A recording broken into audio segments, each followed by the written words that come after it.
Avis vascular centre మన దేశంలోనే the best varicose vein hospital. Me career అంటే మీరు ఇంకా పూర్తి స్థాయిలో మీరు దిగింది ఎక్కడి నుంచి ఎక్కడికి ఎలా ట్రావెల్ అయ్యారనేది ఒక్క నిమిషంలో చెప్తారు. సీరియస్గా చెప్తున్నా, నేను కన్ఫ్యూజ్ అయ్యే మా ఆడియన్స్ కోసం మీ నోటి గురించి చెప్పించాలని అనుకుంటున్నాను. నేను నిజంగా కన్ఫ్యూజ్ అయ్యాను అంత పెద్ద జర్నీ అయ్యేటైతే. అంటే నేను యాక్చువల్గా అఫీషియల్గా 1977లో ఫిల్మ్ ఇండస్ట్రీకి వచ్చానండి. ఫిల్మ్ ఇండస్ట్రీకి వచ్చి టిఎస్ వినాయకం, కస్తూరి గారు, కేఎస్ ప్రసాద్ గారు అని వాళ్ళ ముగ్గురు నా గురువులు ఫోటోగ్రఫీలు. వాళ్ళ దగ్గర నేర్చుకున్నాను, వర్క్ మొదలు పెట్టాను. మన కె విశ్వనాథ్ గారి సినిమాలకు పనిచేశాను. శుభోదయం, సప్తపది, జనని జన్మభూమి, సిరివెన్నెల ఈ సినిమాలకు పనిచేశాను. అక్కడ సినిమాలు చేశాను. తర్వాత ఇండిపెండెంట్గా ఒక సినిమా చేశాను, ఎవడోరు పౌర్ణమి అని తమిళ్లో సినిమా చేశాను.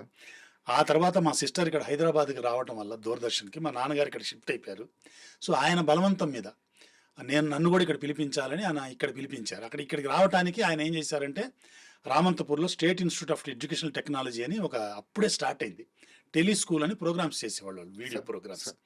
అందులో కెమెరామెన్ పోస్ట్ ఉందని చెప్పి నన్ను ఎరవేసి నన్ను పిలిపించారు అనమాట. అక్కడి నుంచి వచ్చి అక్కడ చేసిన తర్వాత ఇక్కడ వీడియోకి వచ్చిన తర్వాత, వీడియో ఫస్ట్ టైం నేను అంత ఫిలింలో చేశాను కదా, వీడియోకి రాగానే వీడియోలో నాకు చాలా ఇంట్రెస్టింగ్గా ఉండేది. అంటే ఇప్పుడు నేనే రాజు నేనే మంత్రి ఇలాగ ఇక్కడ ఎక్స్పెరిమెంట్లు చేయడానికి అవి చేస్తున్నప్పుడు అది చూసి కొంత నాకు మిత్రుడు విశ్వనాథ్ అని అలాగ ఒకళ్ళిద్దరు మిత్రులు నన్ను కలిసి సీరియల్స్కి, అప్పుడే సీరియల్స్ స్టార్ట్ అవుతున్నాయి దూరదర్శన్ 85, 86 ప్రాంతంలో స్టార్ట్ అవుతుంది. ఫస్ట్ బంచ్లో దేశంలో ఈ రోజున ఒక సీరియల్, కరుణ గారు అని ఆవిడ, ఆ సీరియల్కి పనిచేశాను. అలాగే తాతినేని ప్రకాశ్రావు గారు, ఆయన తాతినేని ప్రకాశ్రావు అంటే మన సీనియర్ డైరెక్టర్, సీనియర్ మోస్ట్.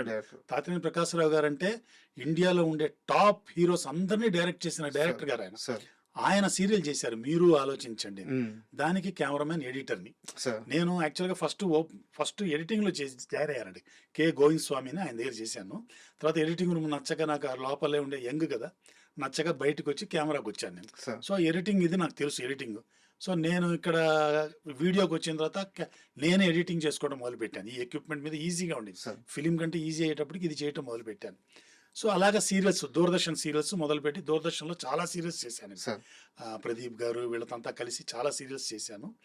అదైన తర్వాత ఈటీవీ 94 నుంచి ప్రొడక్షన్ స్టార్ట్ చేశానండి.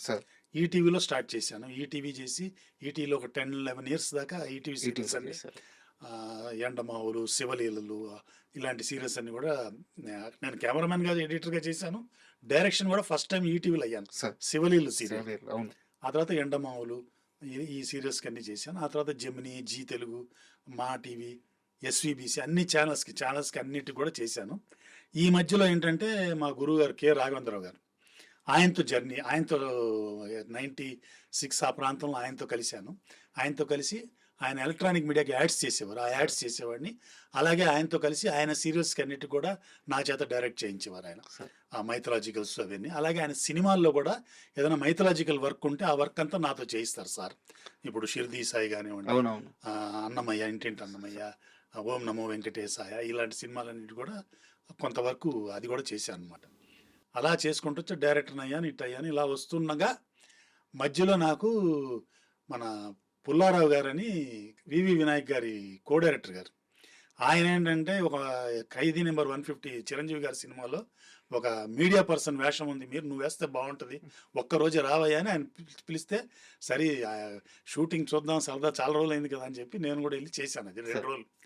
అది చేసేసిన తర్వాత అప్పుడు ఏమైందంటే అండి, నాకు ఒక టర్నింగ్ పాయింట్ ఎక్కడంటే, మన టిఎన్ఆర్ గారు, ఐ డ్రీమ్ టిఎన్ఆర్ గారు నాది ఇంటర్వ్యూ చేశారండి 2016లో. అప్పటిదాకా నేను ఎవరో బయట లోకానికి తెలియదండి. యాక్చువల్గా మీరంటే పలానా అని చెప్పి తెలియజేసింది టిఎన్ఆర్ గారు. ఆయన ద్వారా నేను చాలా మందికి పరిచయం అయ్యాను. ఆ ఇంటర్వ్యూని మన వేణు శ్రీరామ్ గారు దర్శకులు ఆయన చూశారు. ఆయన చూసి ఎంసీఏ సినిమాలో నా చేత ఒక వేషం వేయించారు ఆయన. జగ్గి వాసుదేవన్ గారు ఉన్నారు మీరు, ఆ వేషం ఉంది ఎంసీఏలో వేయాలని వేశారు. ఆ 1 డే ఆయనతో వర్క్ చేసినప్పుడు ఆయన నన్ను చూసి ఇంప్రెస్ అయ్యి, ఆయన డైరెక్టర్గా వకీల్ సాబ్ చేస్తున్నారు, ఆ వకీల్ సాబ్లో మెయిన్ జడ్జి వేయించారు నాకు. సో అది పెద్ద అచీవ్మెంట్. అంటే అంత పెద్ద పెద్ద ఆర్టిస్టుల చేత, ఒక పక్క పవన్ కళ్యాణ్ గారు, ప్రకాష్ రాజ్ గారు, అమ్మాయి నదిత దాస్ అని ఈ ఆర్టిస్టులు అందరి ముందు చేయటం అనేది పెద్ద వరం. ఆ తర్వాత హనుమాను, ఇలాగా ఈ సినిమాలు చేస్తూ వచ్చాను. ఇప్పుడు సీరియల్స్లో కూడా యాక్ట్ చేస్తున్నాను. ఇప్పుడు అన్నపూర్ణ సంస్థ వాళ్ళది జీ తెలుగు కోసం లక్ష్మీ రావే మా ఇంటికి అనే సీరియల్లో మెయిన్ క్యారెక్టర్ చేస్తున్నాను అనమాట.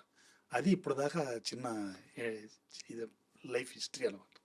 ఏమి జర్నీస్ అంటే ఇవన్నీ తెలుసు సార్. కాకుంటే ఇంత పెద్ద జర్నీని నేనేదో మాటల్లో చెప్పడం కంటే కూడా ఈ జర్నీ చేసిన వ్యక్తే చెప్తే బాగుంటుందని మీ చేత చెప్పించాను. అయితే మీ జర్నీ పైన నాకు ఇంకా కొన్ని క్వశ్చన్స్ ఉన్నాయి. దానికి వెళ్ళే ముందు ఇది కాంట్రవర్షీ క్వశ్చన్ అనుకోండి లేదా సీరియస్ క్వశ్చన్ అనుకోండి, బట్ మీరు సమాధానం మాత్రం ఓపెన్గా చెప్పాలి. రామ్ గోపాల్ వర్మ అంటే మీరు గారికి నచ్చడా? రామ్ గోపాల్ వర్మ వర్క్ నచ్చదా? అయ్యయ్యో! అయ్యయ్యో బాబోయ్! మేధావి అండి ఆయన. మేధావి అసలు. అంటే పాత్ బ్రేకర్ కదా అతను. అదో అలా ఏం లేదండి. అంటే నేను ఎక్కడో ఒక ఇంటర్వ్యూలో చెప్పాను నేను. కాళ్ళ కింద సందుల కింద కెమెరా తీసుకెళ్తారు. అది దాన్ని విని మీరు ఏదైనా చెప్తున్నారేమో కానీ బట్ టెక్నాలజీని అసలు ఆయన వాడినట్టు కానివ్వండి, ఆయన తీసిన విధానం కానివ్వండి, అది ఒక పెద్ద గైడ్ కదండి. అది ఇవాళ రేపు ఎంతో మంది యంగ్ డైరెక్టర్స్కి వాళ్ళకి అంతా కూడా ఆయన పెద్ద గైడ్ కదా. ఒక గైడ్ పుస్తకం లాంటి వాడు ఆయన. పర్సనల్ లైఫ్కి వెళ్ళొద్దు మనం. టెక్నికల్లీ హీఈస్ మాస్టర్ అనమాట. మాస్టర్. అసలు సౌండ్ డిజైనింగ్ చేయటం ఏంటి, ఇప్పుడు ఆ రోజుల్లో ఒక సైలెంట్ ఒక బ్లాక్ వీడియో మీద కూడా ఏమీ లేకుండా ఒక ఎఫెక్ట్ క్రియేట్ చేయొచ్చు అనేది ఆయనే కదా చేశాడు. సో ఆడియో మీద కూడా మనం పిక్చర్ చేయొచ్చు అనేది ఆయన దగ్గర నుంచి నేను కూడా చాలా నేర్చుకున్నాను. ఆయన చివరి వాల్ షాట్ ఉంటుంది అంతే, టన్నల్లో కెమెరా అలా వెళ్ళిపోతూ ఉంటుంది, ఏం ఉండదు. ఆ సౌండ్స్ అదంతా దాని మీద సౌండ్ డిజైనింగ్ అంటే అవన్నీ బ్రెయిన్లో చేయటం అంటే చాలా కష్టం అండి అలాంటి విషయాలని. ఈ మాస్టర్ ఆయన అదంతా అలా ఏం లేదు కానీ I like him very much. అంటే నేను ఎక్కడ చెప్పొచ్చానంటే ఏ కాంటెస్ట్ మీద చెప్పానంటే కెమెరా అంటే మా నాన్నగారు చెప్పిన ఇది మీనింగ్ ఏంటంటే ఇప్పుడు సినిమా చూస్తున్నప్పుడు పాత్రలకి ప్రేక్షకుడికి మధ్య కెమెరా ఉంది అని తెలియకూడదు. సో అంత స్మూత్గా ఉండాలి మూమెంట్స్. అంటే వాడు కెమెరా ఉంది అనిపించకూడదు, వాడికి అందులో ఇన్వాల్వ్ అయిపోవాలి అనుకునేటట్టు ఉండాలి ఫోటోగ్రఫీ అంటారు. సార్ వచ్చిన తర్వాత ఏంటంటే కెమెరా మీకు తెలిసిపోతుంటుంది, జక్క అంతా వెళ్ళటం అలాటం. సో మనిషి కెమెరా మూమెంట్ చూస్తుంటాడు కదా, ఆ కాంటెస్ట్లో ఏదో చెప్పాను అంతేగాని. అయితే ఇక్కడ నాకు దీన్ని రివర్స్ క్వశ్చన్ అనుకోండి, ఏదన్నా అనుకోండి. మీరు చెప్పినట్టే కెమెరా ప్రేక్షకుడికి అర్థం కాకూడదు అన్నారు. బట్ నేను కొంతమంది కెమెరామెన్స్ వర్క్ గమనించినప్పుడు అందులో ముఖ్యంగా మీది కూడా ఎక్స్పెక్టెడ్ ఫ్రేమ్ అని ఒకటి ఉంటుంది. ఇప్పుడు మన ఐ కాంటాక్ట్ ఉంది, ఐస్ ఇలా చూడడం అది నార్మల్ ఫ్రేమ్. లాంగ్ చూసినప్పుడు ఒక లాంగ్ షాట్ నార్మల్ ఫ్రేమ్లో ఉంటుంది. బట్ మీ చాలా షార్ట్స్ కూడా అన్ఎక్స్పెక్టెడ్ షార్ట్స్ ఉంటాయి ఫ్రేమింగ్. కరెక్టేనా నేను? అంటే కరెక్ట్. అంటే హైట్స్ అండి, కెమెరాలో హైట్స్ని వాడటం అనేది ఒక పెద్ద కళ అండి. అది యాక్చువల్గా హైట్స్ ఇప్పుడు మనం ఈ రూమ్లోకి వచ్చినప్పుడు మనం నార్మల్ హైట్లో చూస్తాం, ఈ రూమ్ ఇలా ఉంటుంది.